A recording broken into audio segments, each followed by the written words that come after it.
I often get the question from Reformed people, or also from Arminian people. They say, this is a debate that we're carrying on here that's very serious. And they'll say, R.C., do you believe that Arminians are Christians? And that's a provocative question when somebody asks me that. And I usually give a provocative answer. I'll say, yes, I do, barely. What I mean by that is that I believe, and I've always taught, that the difference between pure Pelagianism and Reformed theology is the difference between belief and unbelief. The difference between liberalism and evangelicalism is the difference between unbelief and belief.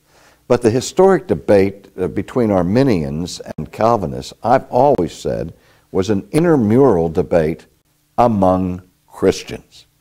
I differ and disagree with Arminians, but I believe that they are Christians, as long as they don't take their theology to what I consider to be their logical conclusion. That's why we say they are Christians, but by a fortuitous or a felicitous inconsistency, a happy inconsistency. But if they ever came to the place where they actually were putting their trust in their own righteousness, as their theology, I think, would demand, then, of course, they wouldn't be Christians. But I don't think they do that. I really don't think they do that. And it's something I think is very important whenever we have any discussion or debate about this question. I don't think that anybody was ever saved by the doctrine of justification. And I don't believe that anybody was ever saved by the doctrine of election.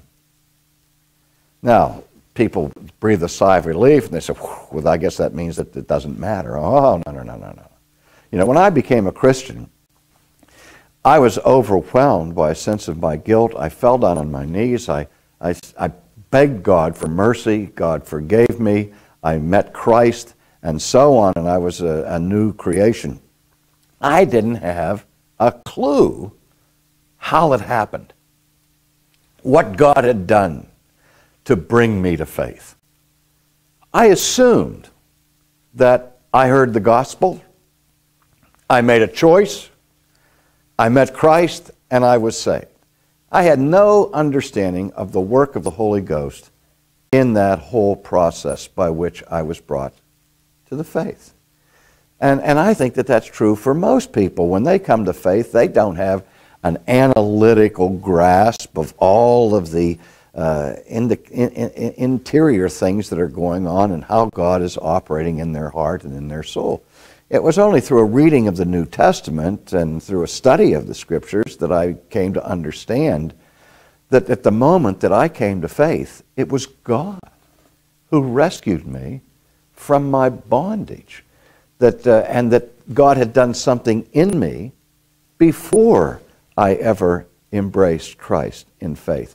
And so now, when we step back and we reflect on how salvation occurred, that's where Calvinists and Arminians get into the argument. They don't agree on understanding what the Bible teaches is the way in which a person is brought to faith.